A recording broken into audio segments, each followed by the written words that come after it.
네, 안녕하세요. 역학의 마지막 네 번째 시간입니다.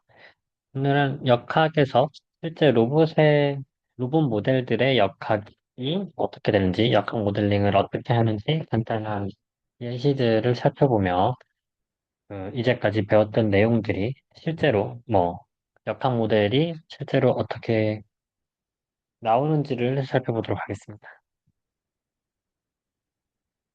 일단 우리가 원하는 것은 물리 모델을 배웠었죠. 물리 피직스 모델을 배웠고, FMA를 배웠고, 토크는 IR파를 배웠고, 거기에 에너지를 배웠는데, 이렇게 식으로 정리되는 물리적 표현 방법들이 실제적으로 시스템에 대해서 어떻게 기술이 되는지, 그거 기술을 통해서 어떻게 그럼 우리가 미래의 상태 변화를 예측할 수 있는지가 결국 다이나믹스의 주된 목적이라고 했습니다.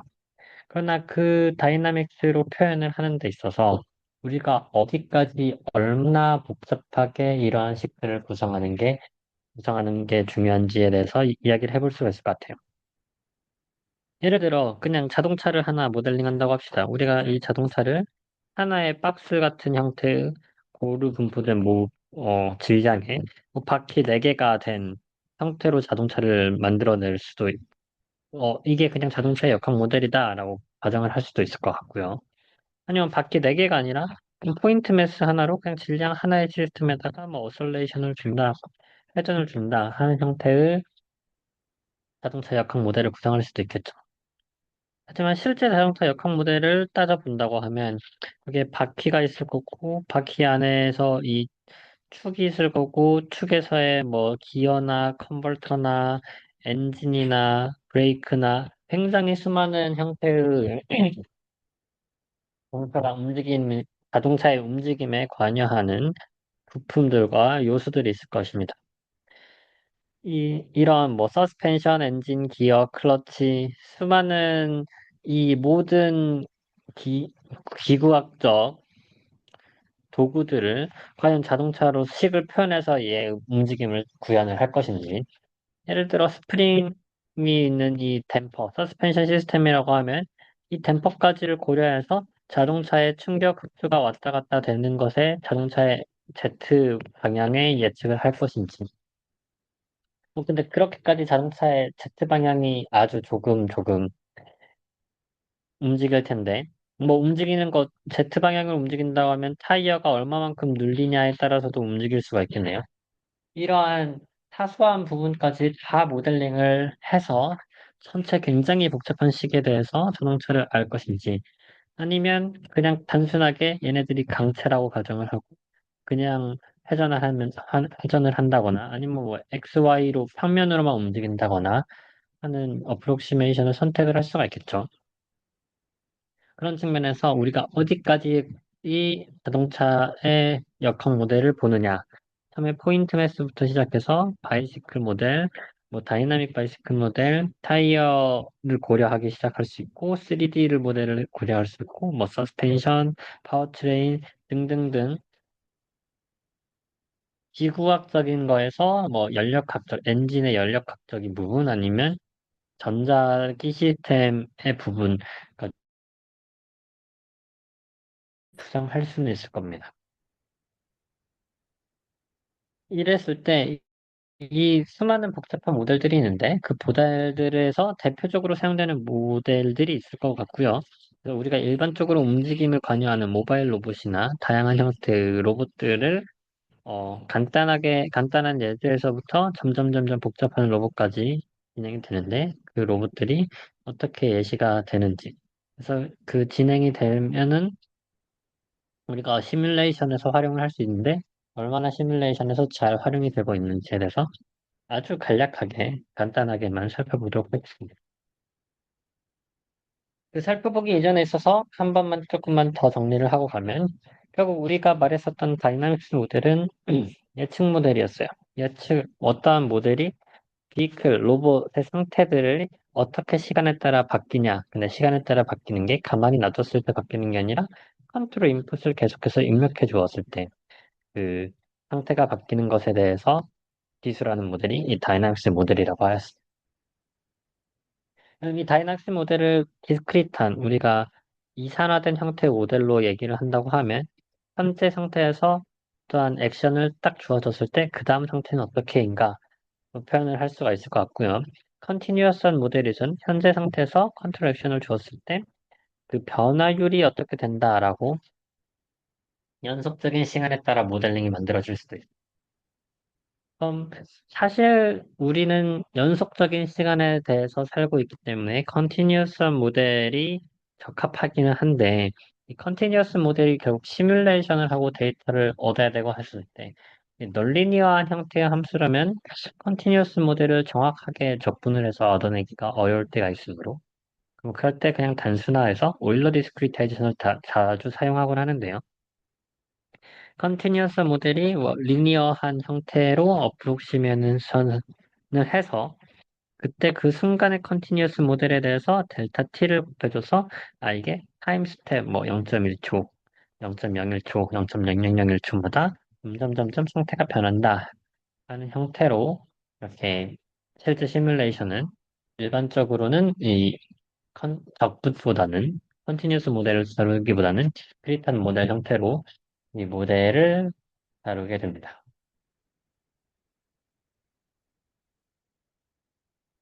그럼 먼저 가장 간단한 포인트 매스 다이나믹스를 사용하는 포인트 매스라는 것은 그냥 한 점에 파티클의 한 점에 질량이 모아져 있는 그냥 다이나믹스라고 합시다. 그 다이나믹스 모델이라고 한다면 뭐 차도 그렇고 사람도 그렇고 일반적으로 움직이는 형태에서 뭐 특별하게 우리가 뭐 다른 뭐 마찰력이라든지 저항력이라든지 이 움직이는 형태의 모션을 고려하지 않았을 때 이렇게 단순한 포인트 매스 다이내믹스를 사용을 하긴 하는데요. 뭐 그냥 단순한 1차원이라고 한다면 그 상태 스테이트를 위치와 속도만으로 정의를 합니다. 그리고 컨트롤 인풋은 이 속도를 변화해 줄 수 있는 형태의 속도를 관장할 수 있는 어셀러레이션으로 컨트롤 인풋을 준다고 해요. 어셀러레이션으로 컨트롤 인풋을 준다는 것은 우리가 이 포인트 매스 시스템에 힘을 줄 수 있다는 건데 이 힘이 자동적으로 질량까지 나눠져서 직접적으로 가속도에 관여할 수 있다라고 우리가 가정을 하는 것. 그럼 컨티뉴어스 시스템에서 결국 이 시뮬레이션은 디스크리트하게 시뮬레이터가 되는 경우가 많겠지만 결국 이 x와 y가 어떻게 변하냐, x와 v가 스테이트가 시간에 따라서 어떻게 변하냐가 다이나믹스 모델인 거고 변하는 모델은, 다이나믹스 모델은, 그, 기존에 있었던 스테이트에 관한 함수로 나타내주면 되는데, 첫 번째 x의 닷은 기존에 가지고 있던 스테이트에서의 벨로시티를 그대로 가져오면 되는 거고, v의 닷은 우리의 컨트롤 인풋으로 가져오면 됩니다. 즉, 스테이트의 변화가 기존에 가지고 있었던 스테이트와 컨트롤만으로 표현이 되는 형태의 함수이다. 그래서 이게 이렇게 써진 게 결국 다이나믹스 모델이라고 볼 수 있겠죠. 뭐 그 전에 X라고 썼었던 것이 단순히 Q로 바뀌었다고 보면 됩니다. 2차원의 시스템에서는 이 XY 칼테시안 코디네이트를 기준으로 X와 Y에 대해서 포인트 매스가 자유롭게 움직일 수가 있는데 이 자유롭게 움직이는 조건을 여기서도 마찬가지로 각 X와 Y에 대해서 가속도를 컨트롤 인풋을 줄 수가 있다. 가정을 하고 그럼 가속도로 컨트롤 인풋을 주면 그게 속도를 변화시키고 그 속도를 변화시킨 게 그리고 위치를 변화시켜서 이렇게 위치가 변하는 형태의 다이나믹스 모델이 만들어집니다. 이러한 형태의 지금 여기에서는 인테그레이션이 두 번 생겼으니까 컨트롤 인풋이 한 번 인테그레이션 돼서 벨로시티가 되고 그 벨로시티가 한 번 또 인테그레이션 해서 위치가 되는 XY 포지션이 되는 형태이기 때문에 이를 더블 인테그레이터라고 부릅니다.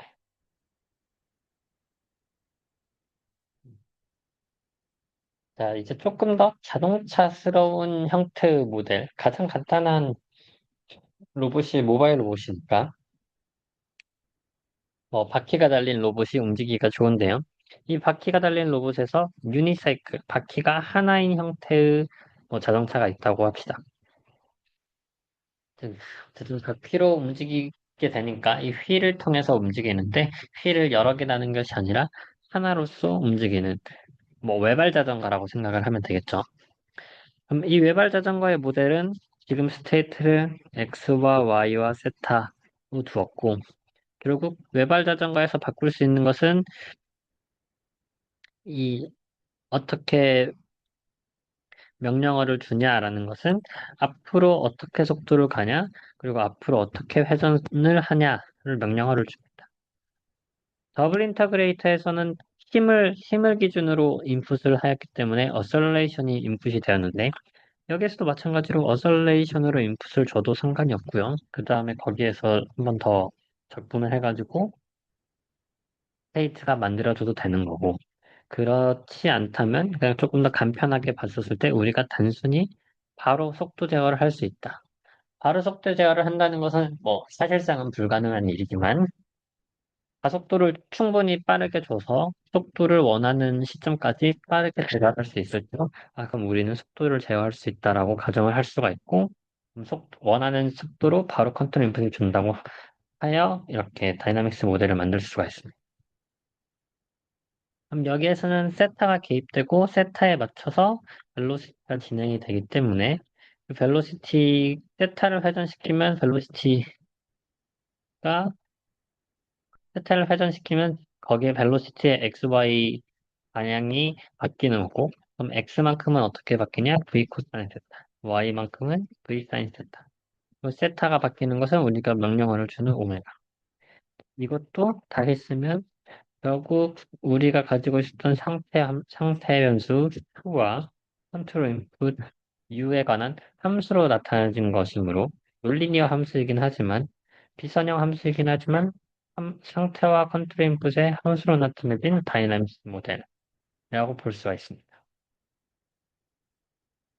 여기에서 이러한 유니사이클 모델은 논 홀로노믹 모델이라고 볼 수가 있는데요. 먼저 홀로노믹 모델에 대해서 설명을 하면 홀로노믹 모델은 우리 상태 변수 스테이트가 그냥 단순히 위치에만 의존하고 있는 거에 변수 그 제약 조건이 0인 경우를 홀로노믹이라고 합니다. 그럼 논 홀로노믹이라는 것은 이러한 제약 조건이 위치가 아니라 위치에 대한 미분값까지 들어가는 것. Q1, Q2 상태 변수들이 Qn까지의 Q1의 닷, Q2의 닷, Qn의 닷까지 들어갔었을 때 제약 조건이 발생하는 것을 논 홀로모닉 제약 조건이라고 볼 수 있어요. 이게 무슨 말인지 조금 어렵긴 한데 이러한 유니사이클 모델이 있다고 하였을 때 이 이 바퀴가 앞으로 V로 이동한다고 하면 얘는 항상 V에 따라서 V 코사인 세타, V 사인 세타로 이걸 탑뷰에서 봤었을 때 이렇게 휠이 있으면 앞으로 V가 나면 이 V 코사인 세타, V 사인 세타로 XY가 바뀌는 거죠.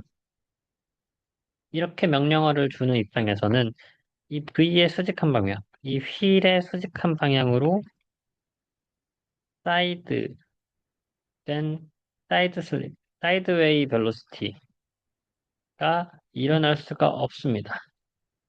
즉 V의 수직한 방향에 우리가 이 휠의 수직한 방향의 벨로시티는 항상 0이다 라는 제약 조건이 애초부터 발생하는 형태의 모델이라고 볼 수가 있어요. 그럼 이 모델은 그 어떠한 제약 조건이 이 위치가 아닌 속도에 대해서 제약 조건이 발생하였기 때문에 얘는 논 홀로노믹한 형태의 제약 조건이고 우리는 이를 논 홀로노믹 모델이라고 부릅니다.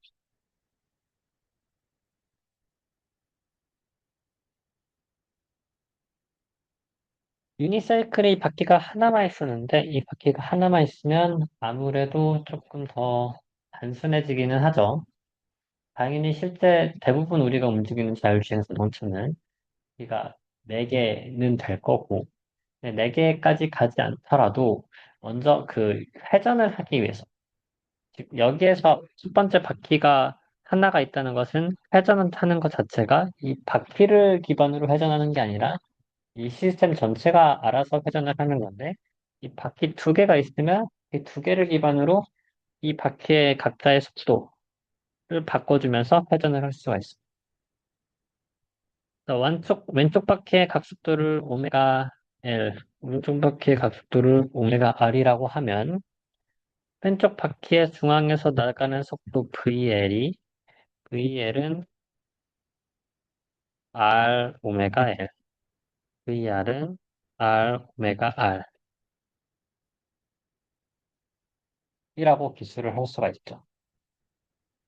그럼 왼쪽 바퀴는 VL, 오른쪽 바퀴는 VR로 움직였었을 때 우리가 원하는 것은 이 자동차의 중심, 그 바퀴의 두 개의 중심에서의 속도, V를 구하고 싶다. 그럼 얘네들은 정확하게 VL과 VR의 중간에 있기 때문에 벨로시티는 2분의 1 VL 플러스 VR이다. 즉, 2분의 1 R에 오메가 L 플러스 오메가 R이 라고 쓸 수 있습니다. 그럼 벨로시티가 구해져 있는 시점에서 똑같은 스테이트에 대해서 x.y.은 v 코사인 세타, v 사인 세타가 되는 것이고 v 코사인 세타는 2분의 r 오메가 l 플러스 오메가 r 코사인 세타 여기 y.은 사인 세타가 붙은 형태로 두 개의 식이 만들어지는 것을 볼 수가 있다. 또 더불어 이 오메가 L과 오메가 R의 속도가 다르면 회전을 만들게 되는데 동시에 이 회전이 만들어지는 것은 이 오메가와 오메가 L과 오메가 R의 사이에서 만들어집니다. 오메가 L과 오메가 R이 같다고 하면 같은 속도로 바퀴가 회전하면서 같은 속도로 이동을 하니까 회전이 없이 직진으로만 이동을 하겠죠. 오메가 L이 오메가 R보다 크다고 하면 왼쪽이 더 빨리 돌고 오른쪽이 천천히 돌면 이렇게 우회전을 할 겁니다. 우회전을 한다는 것은 이 세타가 이 방향이었을 때 세타 방향으로 회전을 하고 있구나. 세타 방향으로 각속도가 만들어지고 있구나. 라고 볼 수가 있습니다. 그럼 그 각속도는 얼마만큼 만들어지냐? 이 각속도에다가 오메가 L에서 세타 방향으로 회전하는 것은 즉 오메가 L이 더 크다는 건데 그래서 오메가 L에서 오메가 R을 뺀 만큼에다가 여기 속도의 관점에서 R을 곱해줘서 R 오메가 L 마이너스 오메가 R이 결국 VL 마이너스 VR이잖아요.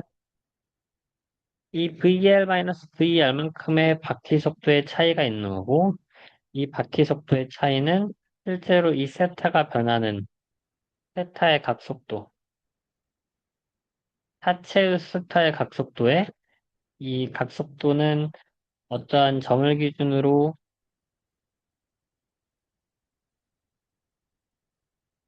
만들어지는 속도에 d를 곱한 거니까 d 세타 닷이 VL-VR이라고 볼 수가 있습니다. 이걸 회전하는 관점에서만 봤었을 때 여기 오메가 L이 VL이 시작되는 속도의 기준에서 똑같이 VR이 만들어지면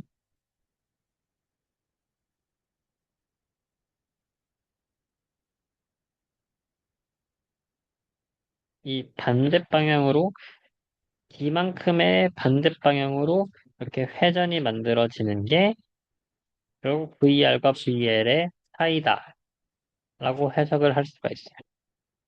그래서 세타 닷은 2분의 VL-VR 혹은 이 VL과 VR을 R 오메가 L 마이너스 R 오메가 R을 기반으로 이렇게 다이나믹스식이 만들어집니다.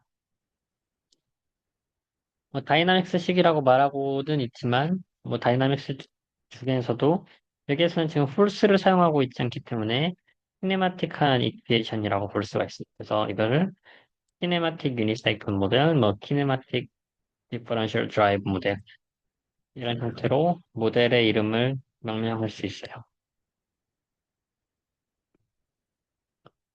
조금 더 복잡해서 이번에는 바퀴를 양옆이 아니라 앞뒤로 받친 형태라고 합시다. 이건 뭐 자전거나 오토바이 같은 경우라고 볼 수가 있겠네요. 그럼 자전거나 오토바이 같은 경우에는 앞에 바퀴를 움직이면서 각도를 조절하는데 앞바퀴가 회전을 하게 되면 이 회전한 거에 따라서 이렇게 점점 앞으로 가면서 왼쪽으로 회전을 하게 되는 형태가 만들어지겠죠.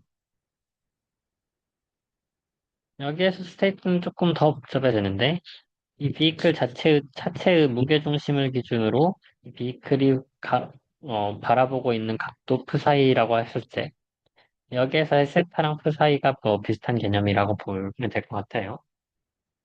그럼 XY, 프사이, V까지 속도의 조절까지 그럼 속도 전체 크기를 관장하는 어셀러레이션과 이 앞바퀴를 우리가 쓸어 다니면서 회전을 하면서 방향을 조절하기 때문에 그 앞바퀴의 각도, 델타로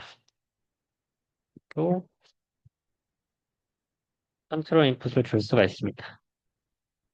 컨트롤 인풋으로 그럼 가속도를 주고 앞바퀴의 조향 각도를 바꿔줬을 때 이 그 오토바이 바이시클의 XY 프사이 V는 어떻게 변하냐가 다이나믹스 모델이라고 볼 수가 있고요.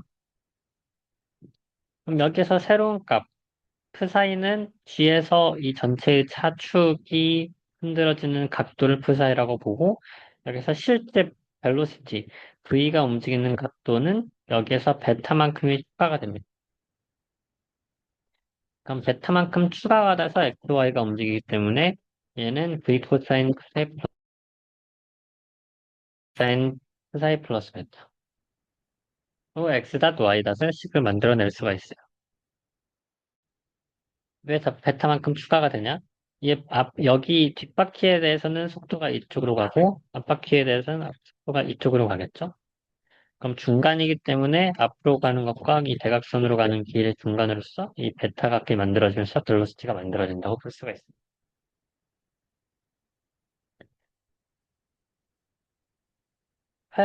사실 뭐 역학을 조금 더 배우면 이러한 형태의 회전 모델은 회전과 트랜슬레이션이 모션이 같이 되어 있는 형태긴 한데, 얘를 하나의 회전 모델이라고 볼 수 있어서 회전 중심축을 기준으로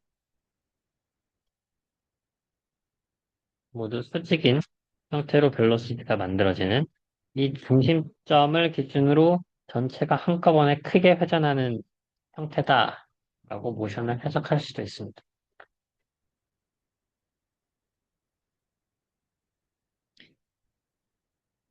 이때 뭐 프사이를 정했으니까 그럼 이 과연 베타를 기준으로 x.과 y 다시 바뀌었는데 그럼 베타 값은 무엇인지 그리고 프사이 이 조향의 속도, 각속도는 얼마인지를 한번 살펴볼 수가 있을 것 같은데요. 음, 먼저 여기에서 회전을 바라본다고 하였을 때, 여기에서는 V 벨로시티를 만들어내고, 여기에서는 X 벨로시티, 이쪽 방향의 벨로시티를 만들어내니까, 이 벨로시티와 여기는 강체라서 여기에서 이쪽으로 움직이는 벨로시티와 여기에서 이 선을 따라서 움직이는 벨로시티의 크기는 같습니다. 마찬가지로 여기서도 여기까지 움직이는 벨로시티는 같고요. 다르다고 하면은 여기와 여기의 간격이 늘어나야겠죠? 줄어들거나. 그렇지 않고 자전거가 똑같이 연결되어 있기 때문에 이 벨로시티가 같은데 이거의 크기는 V 코사인 베타이다. 그 뒷바퀴는 V 코사인 베타의 식만 가지고 있고, 여기 중간 무게중심에서는 V 코사인 베타의 위로는 V 사인 베타. 여기는 V 코사인 베타의, 여기가 V 프라임이라고 하면, V 프라임의 결국, 이게 V 프라임의 코사인 델타 F, V 프라임의 사인 델타 F라고 볼 수가 있죠.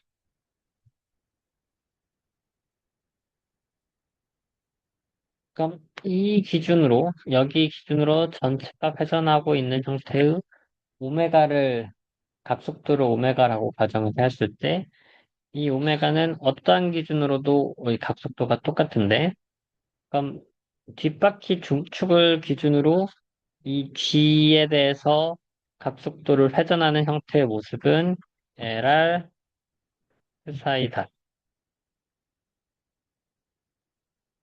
은 V 사인 베타와 크기가 같다. 그런 측면에서 프사이닷은 LR분의 V 사인 베타라는 이 세 번째 변화식이 만들어지고요.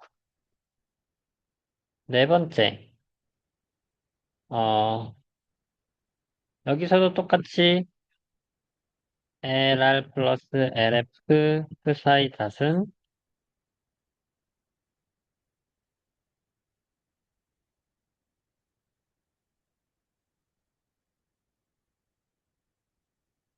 V 프라임 사인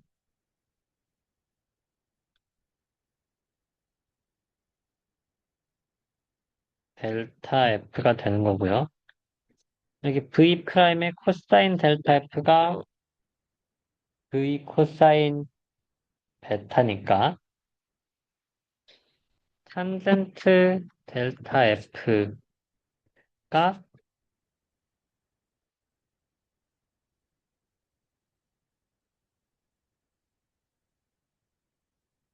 음,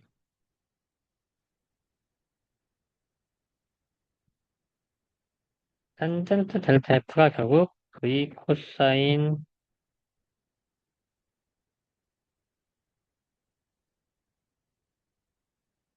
베타분의 위로 가는 속도 V 프라임 사인 델타 F 즉 V 코사인 베타분의 LR 플러스 LF의 사이 닷이라고 볼 수가 있습니다.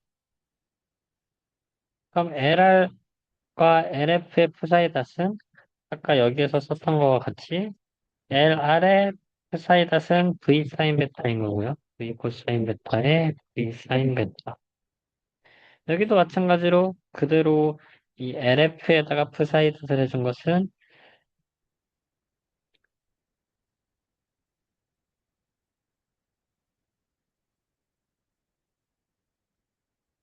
여기에서 약간의 스킬이 있어야 될 것 같은데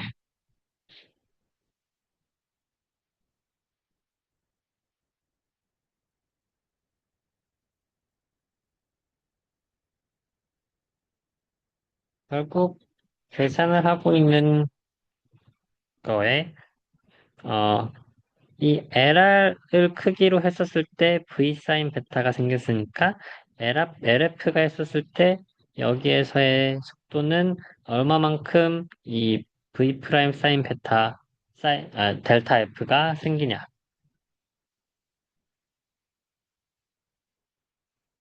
그래서 LF의 그 사이 닷은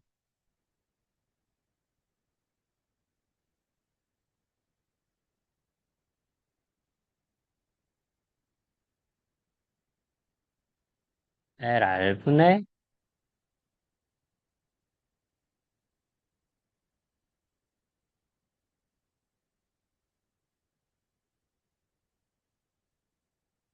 V 사인 베타라고 볼 수가 있습니다.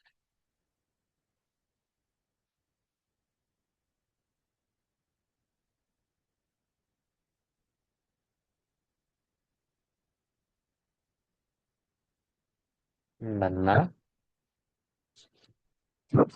음,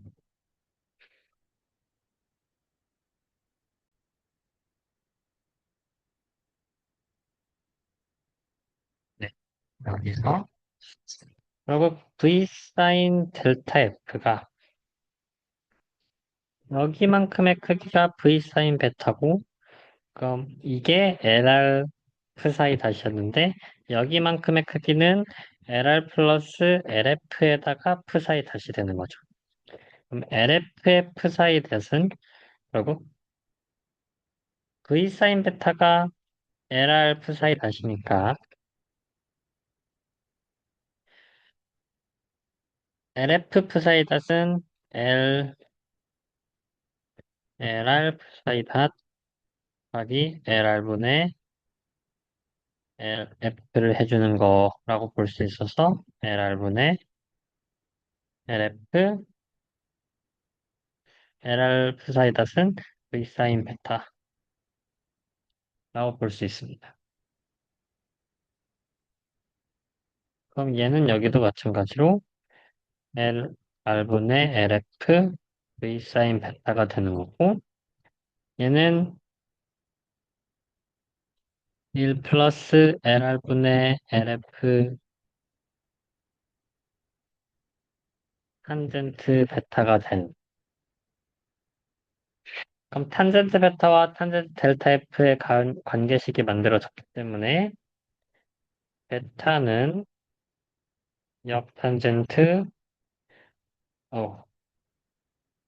두 개식을 뒤로 넘겨주면 LF 플러스 LR분의 LR 탄젠트 델타식이 됩니다. 여기서 조금 복잡했는데 이걸 조금 더 간단하게 생각해보는 방식으로 여기에서 이 각도를 표기를 하면 여기의 각도가 베타, 여기 전체 각도가 델타 F가 됩니다. 그럼 여기의 길이를 A라고 했을 때 탄젠트 베타는 A분의 LR, 탄젠트 델타 F는 A분의 LR 플러스 LF라고 볼 수가 있고 그럼 A가 같은 거니까 A를 동일하다고 봐서 A는 탄젠트 베타분의 LR은 탄젠트 델타 F분의 LR 플러스 LF 해서 마찬가지로 같은 식이 나와서 베타와 델타 F를 원하는 형태로 식으로 표현을 해줄 수가 있습니다. 뭔가 기하학적인 키네마틱한 이퀘이션을 기반으로 정확하게는 뭐 이 회전 중심이나 이런 것들을 또 배우면 이해가 쉽겠지만 이런 키네마틱 모델이 만들어질 수가 있다. 그래서 이러한 형태와 비슷하게 뭐 바퀴가 실제 4개인 우리가 일반적으로 사용하는 자동차의 모델인 거죠. 그래서 후륜구동이라고 한다면 후륜구동에서의 벨로시티를 내주고 앞에서 전륜에서 방향을 틀어가지고 회전각을 조정해 주는 형태인데 이러한 형태의 차 모델도 스테이트를 정하고 컨트롤 인풋을 정한 다음에 다이나믹스 모델을 기술할 수 있게 됩니다. 그래서 뭐 프릭션을 고려하지 않는 형태의 자동차의 다이나믹스 모델, 시뮬레이터를 만든다고 하면 일반적으로 이 정도 수준에서만 시뮬레이션을 하는 것도 꽤나 그냥 유효하게 진행이 되고 있는 것 같아요.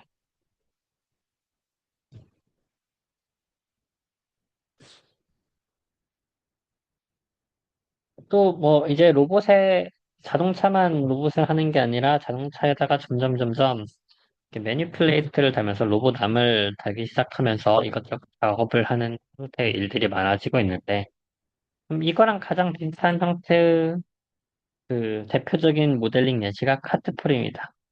카트가 움직이고 있고 그 카트에 어떠한 질량을 단 이 폴을 만들어서 이 카트폴의 다이나믹스가 어떻게 되는지의 식을 배울 수가 있어요.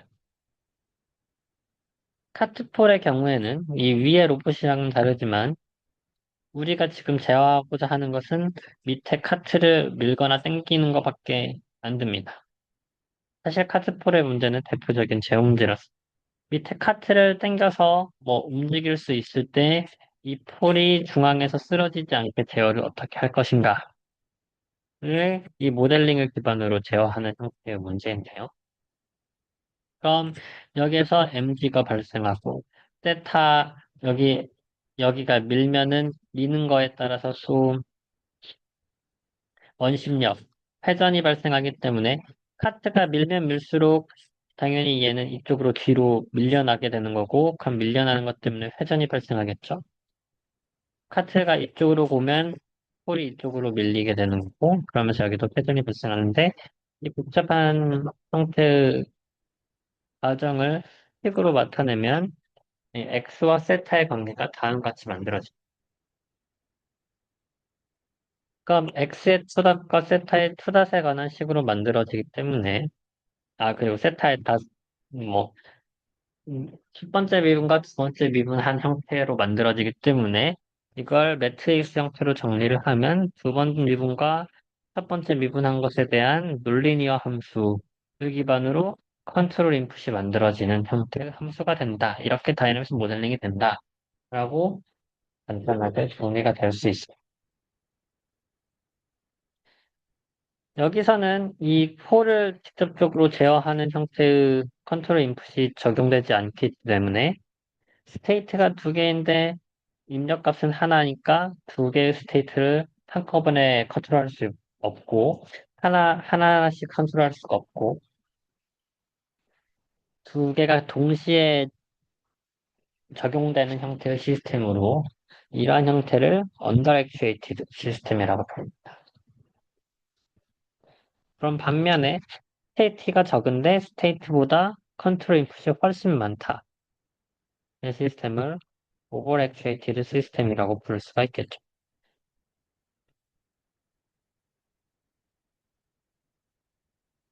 이러한 방금은 이 폴을 하나만으로 해서 조정을 하지 못했는데 폴이 하나가 생기고 거기에 또 하나가 생겨서 이 조인트를 만들어냈고 이 레볼루트 조인트가 두 개가 만들어진 형태의 매니플레이터, 로봇 같은 것을 또 모델링을 해볼 수가 있을 것 같습니다.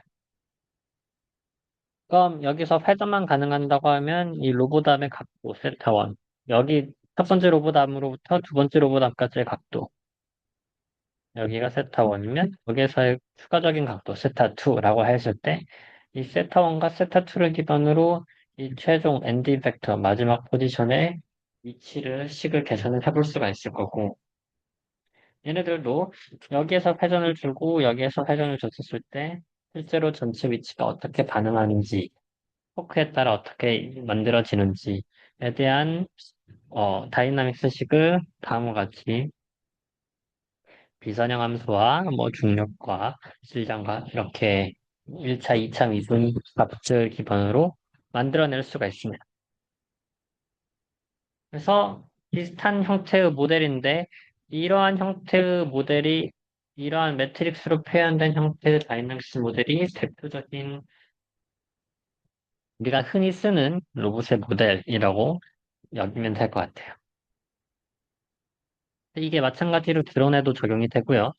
드론도 마찬가지로 이러한 형태의 모델을 그대로 쓸 수가 있는데 드론은 조금 더 특이한 게 뭐 우리가 일반적으로 3차원에서 드론을 2차원에서만 움직이진 잘 않으니까 3차원에서 드론을 움직이게 되면 이 3차원에서의 XYZ 그리고 드론은 3차원의 회전이 있기 때문에 파이 세타 프 사이 회전을 하게 되고요.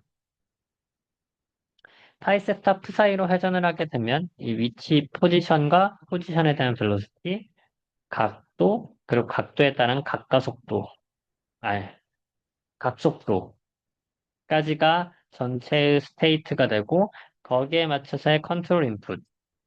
컨트롤 인풋은 스러스트와 각 속도에 따라 각 방향 앵글에 따른 타우로 생각을 할 수가 있는데 이것을 조금 더 로우 레벨로 가면 원래 드론의 컨트롤러는 각 모터별로 돌아가고 있는 회전 속도겠죠.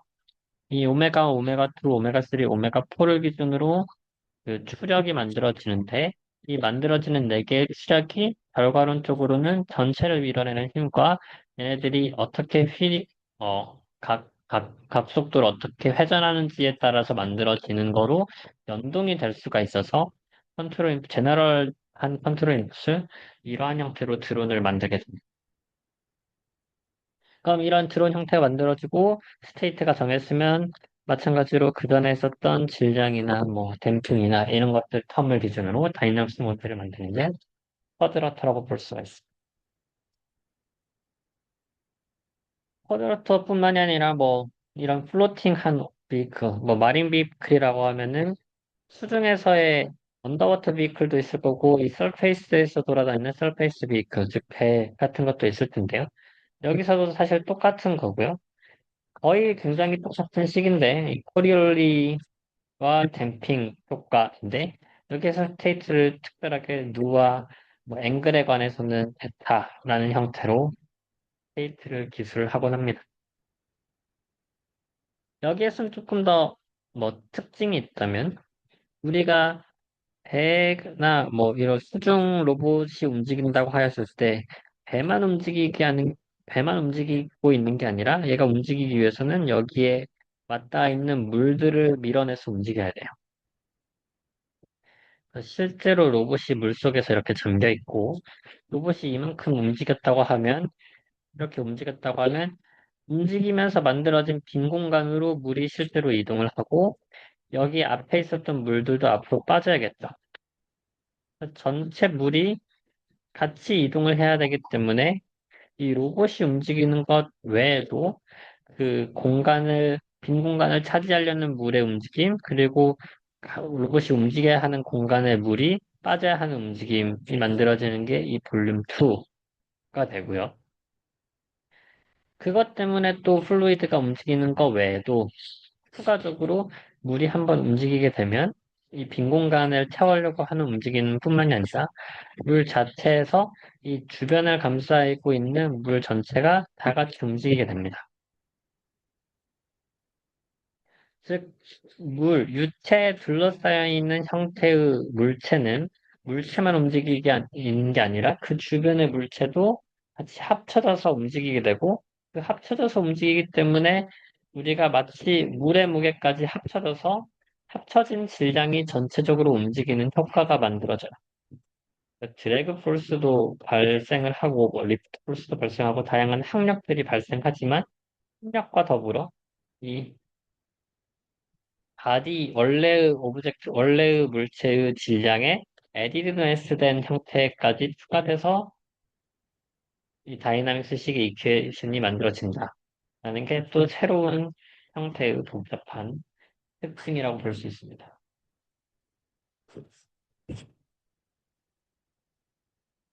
또 이제 또 다른 형태의 로봇으로는 요즘 휴머노이드나 이 레그드 로봇 같은 경우가 많이 보일 수가 있는데요. 이 레그드 로봇은 기본적으로 플로팅한 형태의 베이스가 있는데 이 베이스가 움직이는 것을 다리가 만들어내는 이 조인트들이 움직이고 닿아 있는 조인트에서 밀어내는 힘을 기반으로 얘의 전체가 움직이게 되면 여기에서 발생하는 이 밀어내는 힘, 즉 콘택트 폴스라는 항이 새로 추가가 되면서 그리고 이 컨택트 폴스는 덮여 있을 때만 발생을 하고 이게 떨어져 있을 때는 힘이 발생하지 않고 이게 왔다 갔다 시간에 따라 바뀌는 형태의 특, 특별한 하이브리드한 형태의 다이나믹스 모델이 구성이 돼서 이것도 뭐 소식적으로 표현이 될 수가 있습니다.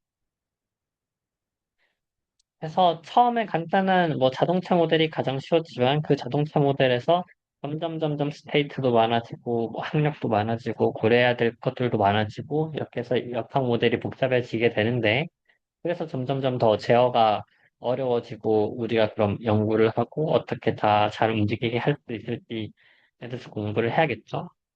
그 기본에 있어서 복잡한 식이더라도 이러한 형태로 로봇들의 다이나믹스 모델이 이렇게 표현이 될 수 있구나를 대략 살펴봤으면 좋겠고, 그래서 뭐 간단한 모델부터 시작해서 이런 식으로 앵글이나 뭐 스테이트나를 나타내고 다이나믹스 모델을 구성하는구나 정도로만 이해를 해주시면 될 것 같습니다. 그럼 이상으로 로봇 역학에 대해서 수업은 마치도록 하겠습니다.